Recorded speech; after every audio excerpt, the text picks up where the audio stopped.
Assalamualaikum warahmatullahi wabarakatuh. Bismillah, alhamdulillah, wa syukrulillah, wa nikmatillah, la haula wa la quwata illa billah, amma ba'da. Kunjuk dumateng para sepuh, bini sepuh, dalaji sepuh, ingkang satuhu tansah kinabekten, para alim, para ulama, para kiai, kinalangkung dumateng panjenenganipun Al-Mukarram Bapak Kiai Haji Saiful Widodo ingkang pantes kula takdimi, ingkang tansah kaantu-antu menggah maidho hasanah saha doa barokahipun panjenenganipun Ketua PAC Dewan Pembina Muslimat Kecamatan Pakis, Ibu Nyai Hajah Azizah Kopsoh dalas doyo rencang-rencang PAC Kecamatan Pakis ingkang satuhu kula takdimi, ugi ingkang satuhu tansah kacadhong-cadhong menggah bimbinganipun saking warga-warga kula. Dumateng panjenenganipun anggota DPRD Kabupaten Magelang Bapak Ariyanto, alhamdulillah hadir secara pribadi wonten ing tengah-tengah kula lan panjenengan sami ingkang pantes kula hormati. Dumateng sedaya para tokoh agama, tokoh masyarakat wonten ing wilayah Desa Kragilan, nalangkung dumateng sedaya rekan-rekan perangkat desa, Pak Sekdes, Pak Kadus, Pak RW, Pak RT ingkang rawuh wonten ing mriki, ingkang satuhu tansah kula tresnani lan ugi tansah kula banggaaken. Dumateng sedaya kepengurusan, ketua beserta staf-stafipun Muslimat NU Desa Kragilan ingkang pantes kula banggaaken lan ugi tansah kula tresnani. Dumateng sedaya Muslimat NU, ibu-ibu sedesa Kragilan ingkang pantes kula tresnani lan ugi pantes kula banggaaken, boten kasupen dumateng sedaya niki rekan-rekan saking grup Rebana Kenangkan ingkang tansah kula banggaaken lan ugi ingkang tansah kula tresnani. Saderengipun monggo sareng-sareng kula panjenengan sami tansah nggihaken rasa syukur wonten ngarsa dalem Allah Subhanahu wa taala ingkang sampun paring mapinten-pinten karahmatan, kanikmatan, hidayah duwin inayahipun dumateng panjenengan telasan kula satemah wonten ing ari siang sonten kalenggan punika lan panjenengan saged sesarengan tetunggilan wonten ing menika majelis kanthi panggih ing Sukorahayu kalis ing Rubidonir ing sambikala. Sholawat dalah salamipun tansah katur kunjuk dumateng panutan kita Baginda Rasul Nabi Agung Muhammad sallallahu alaihi wasallam. Estu kula lan panjenengan sami tansah mawantu-wantu menggah berkah syafaatipun wonten ing yaumul kiamah ing semanggi. Para rawuh jamaah pangaosan ingkang satuhu tansah kula tresnani, alhamdulillah wonten ing kesempatan menika warga Kenangkan saged ngawontenaken salah satunggiling majelis pengaosan giliran triwulanan muslimat di wilayah Desa Kragilan kanthi kawontenan ingkang sae. Kira sepantes wonten ing siang kalenggahan punika ngawontenaken suatu acara kagem halal bihalal. Mila saderengipun kula ngaturaken sugeng riyadi minal aidin wal faidin, sedaya kalepatan menggah pribadi kula keluarga minggahipun wonten ing pemerintahan Desa Kragilan. Temtu kemawon saklebeting setahun kula sambetan kalian panjenengan sedaya kami dalam memberikan pelayanan kagem warga masyarakat di wilayah Desa Kragilan tentu kemawon asring damel kuciwaning manah panjenengan sedaya. Mila saking mekaten wonten ing kesempatan menika kula ngaturaken sedaya lepat mbok bilih ingkang kasengaja punapa mboten kasengaja kula nyuwun pangapunten ingkang sak kathah-kathahipun. Ing salajengipun wonten ing menika wekdal Pak Kadus kenangkan Pak Sutik ugi ngawontenaken syukuran. Boten sanes syukuranipun niki wau sanjang kalih kula. Warga masyarakat niku pun lunas Pak le bayar pajak. Ngoten nggih. Alhamdulillahirabbil alamin. Apresiasi kagem Pak Kadus di wilayah Desa Kragilan, Pak RT, Pak RW. Langkung-langkung dumateng sedaya warga masyarakat wonten ing wilayah Desa Kragilan ingkang sampun memenuhi kewajiban panjenengan sedaya. Desa Kragilan mendapatkan peringkat ke-6 pelunasan pajak di wilayah Kecamatan Pakis. Tepuk tangan dulu. Matur nuwun sanget. Niki panjenengan sampun warga masyarakat menika sampun sedaya sampun sadar bilih kewajiban tiap tahunipun PBB niku lunas danten. Alhamdulillahirabbil alamin. Di tahun ini tahun 2025 dari saya menjabat dari tahun 2014 sampai tahun 2025 alhamdulillah warga masyarakat saged rampung pajekipun. Iku mugi-mugi mawon sedaya pikantuk berkah saking Allah Subhanahu wa taala. Mugi-mugi panjenengan anggenipun pados rezeki pangupa jiwa kanthi linantar panjenengan among tani dipun paringi wilujeng, dipun paringi lancar tambah rezekinipun nggih. Napa malih niki pengaosan-pengaosan ngeten niki dinipun boten sanes niati kula lan panjenengan ya tambah rumaketi pasdherekan, tambah berkah gesang kula lan panjenengan sedaya, tambah berkah sedaya rezeki ingkang kaparingaken dumateng warga masyarakat di wilayah Desa Kragilan. Salajengipun kula kanthi nyuwun kanthi sanget monggo sareng-sareng kekompakan guyub rukune muslimat di wilayah Desa Kragilan kanthi semangati panjenengan sedaya insyaallah nuwuhaken barokah kagem kula lan panjenengan sedaya warga masyarakat di wilayah Desa Kragilan. Kula kinten semanten anggenipun kula matur ngingi wekdal sampun sawentawis sonten napa malih niki wonten tasih wonten sambutan-sambutan wonten Al Mukarram Bapak Kiai lan wonten Dewan Pembina PAC Kecamatan Pakis Ibu Azizah niki cara kula niku le matur kekathang mangke ndak wedale ndak selak kesuren ngoten nggih. Niki jenengan nggih sing diarep-arep niku doa barokahipun Bapak Kiai, Ibu Nyai ingkang wonten ing siang sonten menika. Tentu kemawon niki nggih nderek titip dinipun kegiatan-kegiatan muslimat menika setiap 3 bulanan niku nggih langkung prayogi wonten ing desa. Nanging setiap Syawal mbok menawa mangke ada dusun-dusun yang lain pengin gilir ingkang kados mekaten nggih kantun nyumanggaaken. Nanging sedaya niki Bu Jizah nggih sampun titip pesen kalih kula nek iso gawe sak ringan-ringane Pak.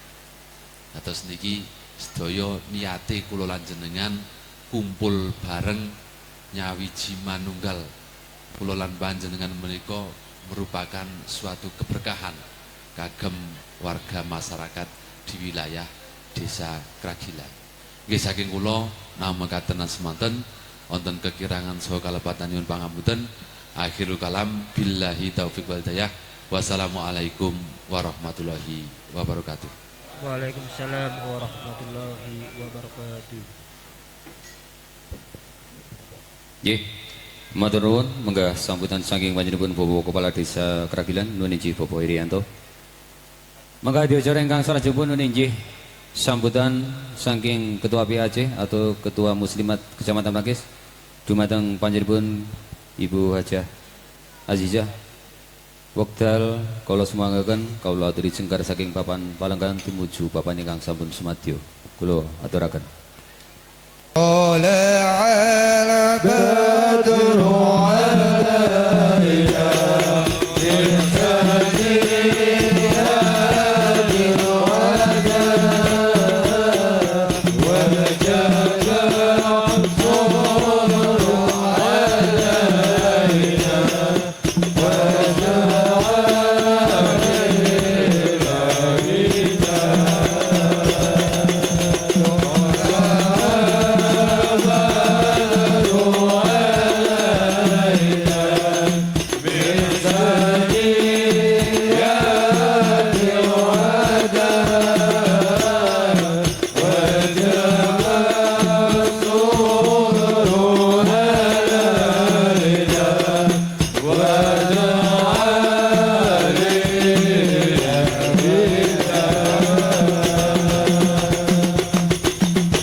Assalamualaikum warahmatullahi wabarakatuh.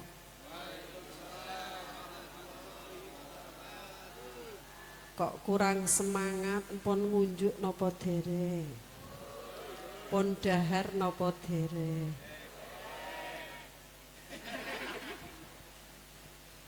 Assalamualaikum warahmatullahi wabarakatuh.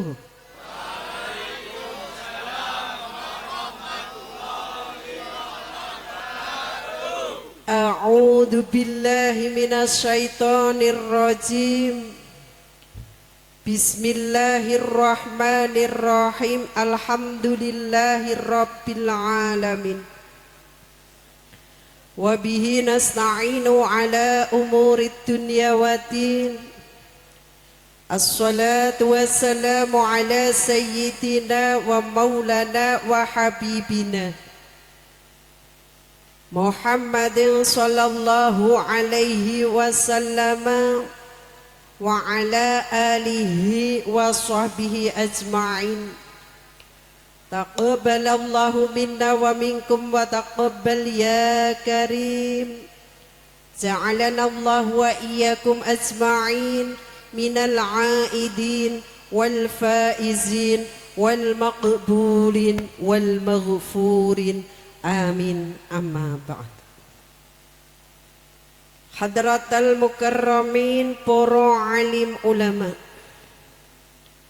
Alinangkung dumateng panjenenganipun Bapak Kiai Haji Saiful Widodo ingkang sampun rawuh, alhamdulillah.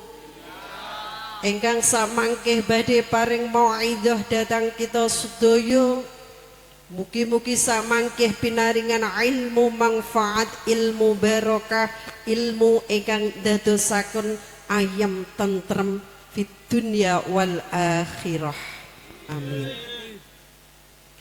Dumateng anggota DPRD Bapak Arianto ingkang wekdal punika sampun rawuh ugi samangkih badhe paring pangendikan dhateng kita sedaya.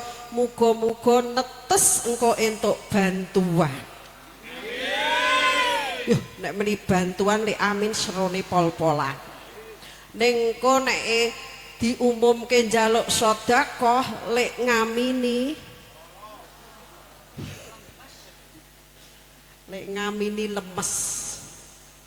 Dumateng Bapak Kepala Desa, perangkat desa, kepala dusun se-Desa Kragilan, tokoh masyarakat khususipun dusun Kenangkan, Desa Kragilan ingkang boten kawula sebat setunggalan setunggalipun ingkang kawula hormati Ketua Pimpinan Ranting Nahdlatul Ulama Desa Kragilan dalah badan otonom sami ugi saking Suriah Tanfidiyah Muslimat Nahdlatul Ulama Gerakan Pemuda Ansor Fatayat Ibnu IPPNU Rijalul Ansor ugi Bangser ingkang kawula hormati mboten kasupen Babinsa Desa Kragilan ingkang rawuh ingkang kawula hormati Sohibul Bait sekeluarga Bapak Kadus Kenangkan dalah keluarga keleres garwane menika Ketua Pimpinan Ranting Muslimat Nahdlatul Ulama Desa Kragilan ingkang kita dongaaken muga-muga pengajian kaya ngene iki iso dianakake tiap tahun. Ibu-ibu kok lirih nek ben taun gelem ora purun napa mboten? Purun. Muga-muga Bak Kadus Kenangkan rezekine ditambah akeh. Diparingi kesehatan dohir batin. Nggih. Ingkang sakmangke niku saged ngawontenaken acara ingkang kados mekaten. Amin Allahumma amin. Boten kasupen jamaah pengaosan saka pojok dhuwur nika dusun Dalangan rawuh napa mboten? Pundi? Alhamdulillah kok wis ragam. Sampun alhamdulillah. Lebar dusun Dalangan terus pundi? Pangkatan pundi? Alhamdulillah seragame ya anyar. Lejeng pangkatan pundi? Brajan pundi dusun Brajan? Kok ngacung meneh? Mboten nggih? Alhamdulillah. Wau diderekke Pak Lurah. Oke ya Mbak. Alhamdulillah. Lebar Brajan teras pundi? Meranggen pundi dusun Meranggen? Alhamdulillah baju baru. Alhamdulillah. Niki enggal. Alhamdulillah. Lebar Meranggen pundi? Dusun Kragilan pundi? Alhamdulillah. Niki wau tindak nitih nopo? Dokar. Lebar Kragilan pundi? Mriki. Kenangkan pundi Kenangkan? Do nyinom kabeh. Alhamdulillah. Lebar Kenangkan ngisor nika pundi? Kualian pundi Kualian? Alhamdulillah seragame ya anyar. Alhamdulillah. Terus dusun Dokerso. Teng mriku ya Allah alhamdulillah baju baru. Alhamdulillah. Ora anyar.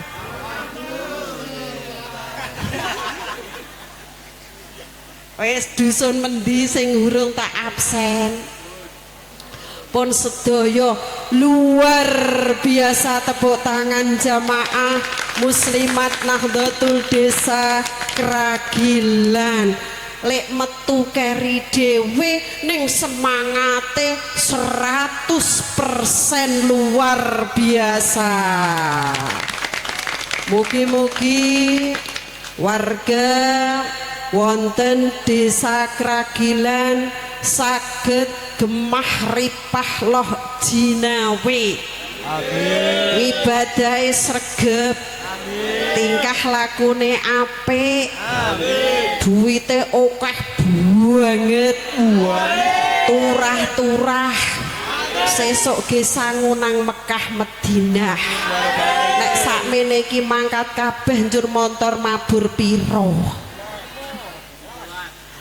Amin Allahumma amin. Hadirin hadirat mboten kasupen grup rebana saking Parangtritis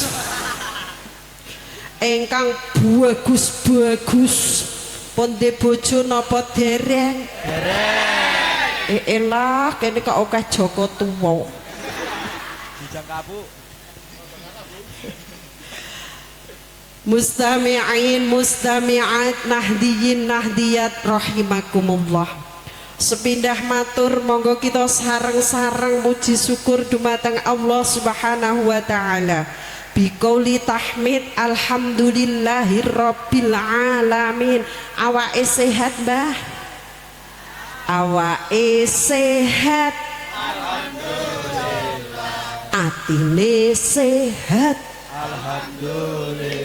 Pikirane sehat. Alhamdulillah. Duwite rada ora sehat.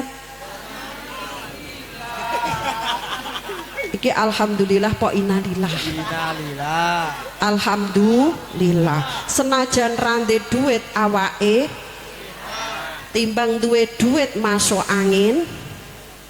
Wae, milih duwite akeh po awake masuk angin. Wong milih kok kabeh. Yuk sampean kok nek ditawani Kang arep milih sing endi, sing prawan po sing rondo. Kok jen bojo loro alhamdulillah. Lah ngerti Bu, bojo loro. Alhamdulillah. Nek awak dhewe innalillah.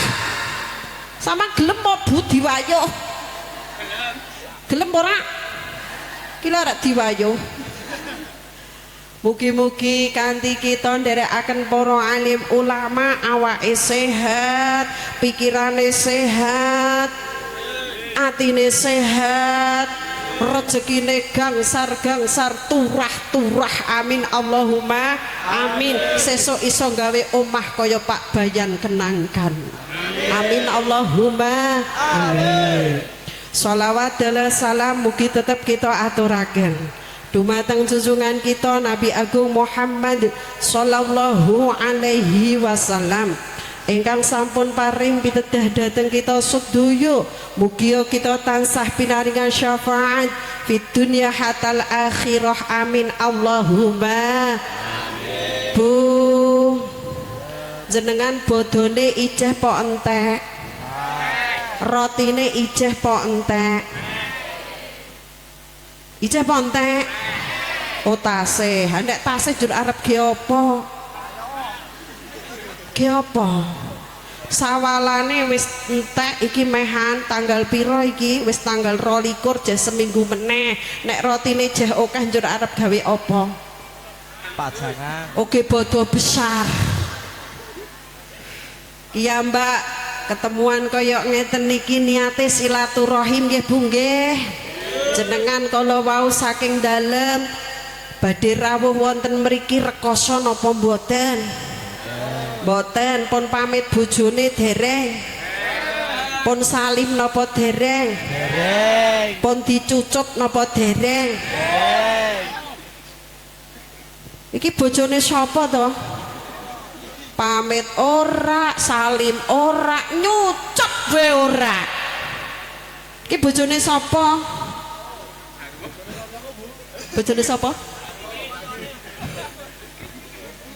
Ya Mbak wong wedok nek arep tindak nggih Bu nggih, pamit, salim, dicucup, cipika.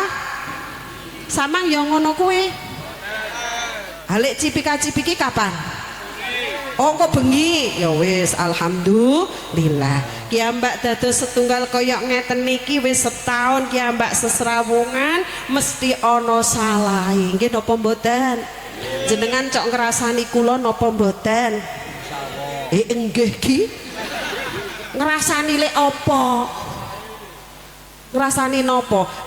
Jebule Bu Zizah ki saya suwe saya. Ayo Bu, aku wis dunekke saya suwe saya. Ning kan manis. Ngoten nggih Bu. Jenengan ngrasani kula ya ngrasani jenengan. Pramila wonten wekdal menika ngapura-ngapuronan nggih Bu nggih. Jenengan kersa ngapura. Alhamdulillah. Lebar iki do ngapura-ngapuronan sesuk arek ngrasani meneh napa mboten? Lebar ngapura-ngapuran do ngrasani meneh apa ora? Saya tambah apa saya kurang? Welah iki Pak Saipul engko kandhanono iki do biyeng-biyeng. Mugi-mugi kanthi nderekke para alim ulama kiyambak wingi poso wis tenanan, wingi do tahajudan gek poso napa mboten? Nggih.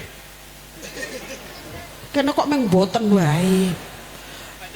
Do tadarus Al-Qur'an napa mboten? Nggih. Do traweh napa mboten? Nggih. Do poso napa mboten? Insyaallah. Ayo meni piye? Insyaallah. Jawab kadang. Ya wis muga-muga kiyambak lek poso ghufira lahu ma taqaddama min dambi, dhewe lek poso lek ibadah wis tenanan muga-muga dosane di ngapura. Amin Allahumma amin. Sakniki padha menungsane kula kalian jenengan sesrawungan mesti ana salahe, saling maaf memaafkan, ra ketung sesuk bar bodho glendeng. Sing marai sapa? Kula. Njuh nek Bali. Pun ngoten mawon nggih Bu nggih. Muga-muga kiyambak muslimatan Nahdlatul Ulama wonten Desa Kragilan semakin hari semakin berkembang dengan baik. Semakin meningkat kuantitasnya ingkang dereng-derek samion derek, meningkat kualitasipun. Muga-muga kanthi muslimatan ngibadahi kita tambah sae, tambah sae, tambah sae. Al-Fatihah. A'udzu billahi minasyaitonir rajim. Bismillahirrahmanirrahim. Alhamdulillahirabbil alamin arrahmanir rahim maliki yaumiddin. Iyyaka na'budu wa iyyaka nasta'in ihdinas siratal mustaqim. Shiratal ladzina an'amta 'alaihim ghairil maghdubi 'alaihim waladdallin. Rabbighfirli wa liwalidayya wa lil mu'minina amin. Mekaten kemawon atas nama pimpinan anak cabang Muslimat Nahdlatul Ulama Kecamatan Pakis mengucapkan selamat hari raya Idul Fitri minal aidin wal faizin. Mohon maaf lahir dan batin, pangestunipun mugi-mugi kiyambak istiqomah derekaken para alim ulama ila yaumil qiyamah, benjang pejah paringono husnal khotimah, dipun panggenaken wonten swargane Allah Subhanahu wa taala. Akhiran wassalamualaikum warahmatullahi wabarakatuh.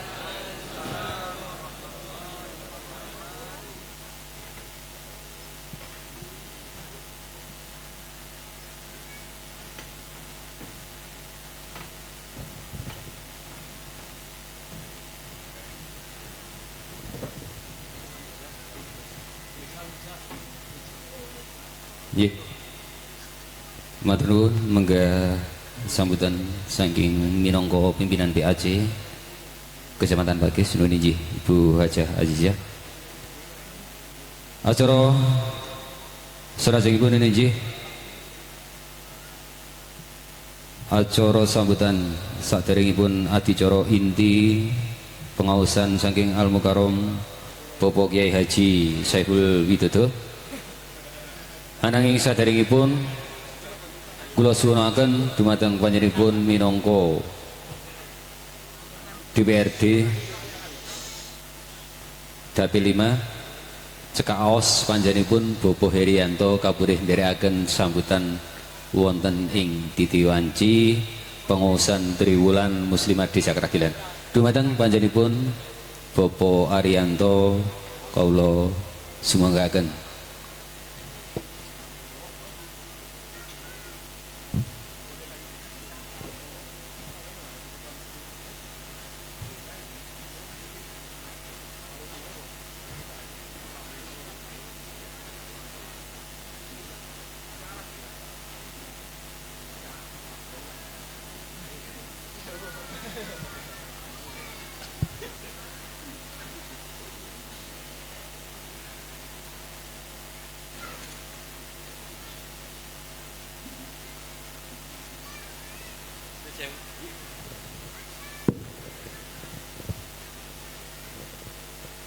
Assalamualaikum warahmatullahi wabarakatuh. Niki wong pun sonten mukadimah derek ngajeng nggih. Nah, kunjuk pangersanipun Bapak Kyai Haji Saiful Widodo ingkang saking Tempuran Magelang. Wonten ngarsanipun Ketua PAC Kecamatan Pakis Ibu Ayah Kopsoh adalah anggotanipun ingkang tansah kula hormati. Wonten ngarsanipun para alim, para ulama, para kiai ingkang boten saged kasebat setunggal mboko setunggalipun ingkang kawula hormati ugi. Bapak Kepala Desa, Bapak Heri saha sakjenjang krawatipun ingkang tansah kawula dereki, Bapak Kadus Kenangkan, saha masyarakatipun ugi ingkang tansah kinurmatan, boten kata lumpen, para rawuh sedaya, ibu-ibu muslimat, ketua muslimat Desa Kragilan ingkang tansah cinaketing manah. Saderengipun kula matur sumangga kula dherekaken mujahaken raos puja dalah syukur wonten kersa dalem Gusti ingkang Maha Agung ingkang sampun paring kenikmatan kesehatan dumateng panjenengan sedaya dalasan kula sehingga ing sonten punika kula lan panjenengan sedaya saged makempal kanthi wontenipun halal bihalal wonten dusun Kenangkan ing mriki kanthi ginanjar wilujeng. Teras kemawon kula matur menika tasih wonten ing wulan riyadi kaleres menika wontenipun halal bihalal. Nah, wonten ing mriki kawula ngaturaken sedaya lepat kula dumateng panjenengan sedaya mugi panjenengan kersa paring pangapunten dhateng kula. Ing salajengipun kawula derek mangayu bagya wontenipun kegiatan pengaosan muslimat wonten ing Desa Kragilan ing mriki ingkang sampun lumampah kanthi sae. Mugi-mugi ing sakmangkih tansaya ngrembaka saya majeng giat ngaten nggih Bu nggih. Nggih. Nek masalah seragam niki kula mboten ajeng maringi seragam wong wau pun diabsen seragame anyar-anyar kali Bu Zia. Nggih ta Bu? Nggih. Berarti kula aman. Ah nggih ta? Nggih. Nah, mboten aman. Nggih. Gambil mangke. Ingkang baken kalian nyuwun sewu kula ngaturaken gunging panuwun ingkang tanpa upami dumateng panjenengan sedaya. Bilih kala winginipun kula menika sampun dipun bantu dhateng panjenengan sedaya sehingga kula saged terpilih dados anggota DPRD Kabupaten Magelang minangka wakilipun panjenengan sedaya.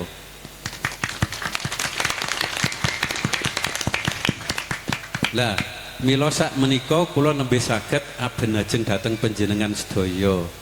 Kala wingine panjenengan noblos kula dereng prisa rupane kula. Nggih napa mboten Bu? Nggih. Lah niki tiange pokoke sing ireng bekisik nggih niki kula. Nggih. Nggih. Monggo ing samangke sareng-sareng kula dados anggota dewan nggih niki awit saking panyengkuyungipun panjenengan sedaya. Nah, mugi-mugi kula nggih saged memperjuangkan aspirasi kagem panjenengan sedaya. Nah, ingkang baken mangke kula lumantar Pak Kepala Desa saha Pak Perangkat Desa Kragilan pundi sing ajeng digriyenke, pundi sing ajeng dibantu rumiyin. Jenengan mangke lerembakan nggih kali Pak Lurah, kali Pak Perangkat, Pak Kadus. Ning ajeng tinggak ngen kula langsung mboten napa-napa. Pikantuk nggih. Lajeng enten aspirasi niki nggih salah setunggalipun aspirasi ingkang badhe nerasaken kuliah enten apa mboten putra putri panjenengan wayahe mbok bilih wonten ingkang badhe nerasaken kuliah ning kok mboten kagungan ragate syarate sing penting enten syarate kuliah kula sing nanggung sing lebetke gratis. Monggo. paling boten desa Kragilan niki saged nggih 10-10 lah mlebu kuliah tahun niki, mangke kula sing lebetke. Siap? Nah, niki paling boten programnya Pak Bupati untuk mengentaskan kemiskinan. Salah satu untuk memutus napa nggih rantai kemiskinan niku salah satunya niki pendidikan. Nggih. Nah, kleres kula dados wakil panjenengan wonten dapile mriki monggo ingkang badhe kuliah gratis. Kula sing nglebetke wonten Magelang wonten UMM kalian wonten Untit. Nggih. Ya, monggo kula tenggo Desa Kragilan mangke nek mboten matur kalih Pak Lurah. Pak kula ajeng kuliah gratis niki anak kula ajeng kuliah, ajeng derek kuliah. Ngoten nggih. Kula tenggo paling mboten enten wong 10 Kragilan kula pun seneng. Mungkin lek ujug-ujug kuming mak trenil siji alah ha pripun? Nggih ta? Niku program pemerintah. Niku sing mangke saged napa nggih? Paling mboten nek enten sing lulusan sarjana ora-orane kerjane teng pabrik. Nggih mboten? Lah niku iso nulung keluargane. Paling mboten ngaten menika. Lajeng aspirasi sanesipun nggih tasih wonten. Ning mboten kula beberke wonten mriki, mangke ndak gedangon mesake Pak Kiai Haji Saiful pun ngantuk-ngantuk teng berkulit nenggo. Mangke kula ndak didukani kali Pak Saiful, nggih. Paling kula menika monggo mangke panjenengan rebakan kalian Pak Lurah napa Pak Kadus. Ngaten lan semanten ingkang saged kula aturaken kula akhiri assalamualaikum warahmatullahi wabarakatuh. Nggih. Matur nuwun mangga sambutan saking panjenenganipun Bapak Herianto minangka DPR KW 5 Kabupaten Magelang. Adicara salanjutipun inggih acara inti nggih pengaosan wonten ing adicara Triwulan Muslimat Desa Kragilan ingkang badhe kasta panjenenganipun Al Muharram Bapak Kiai Haji Saiful Jamil. Ananging saderengipun panjenenganipun tumuju sabda kula minangka pambiwara imbak bilih anggenipun kula nderekaken adicara wonten ing siang sonten punika kathah kekirangan kehilapan lenggono tiyang kala saderma manungsa limrah ingkang tansah kirang tata titi-titis saha jebul ing pangandika pramila tiyang kala nyuwun lumuturing gunging sih samudra pangaksami.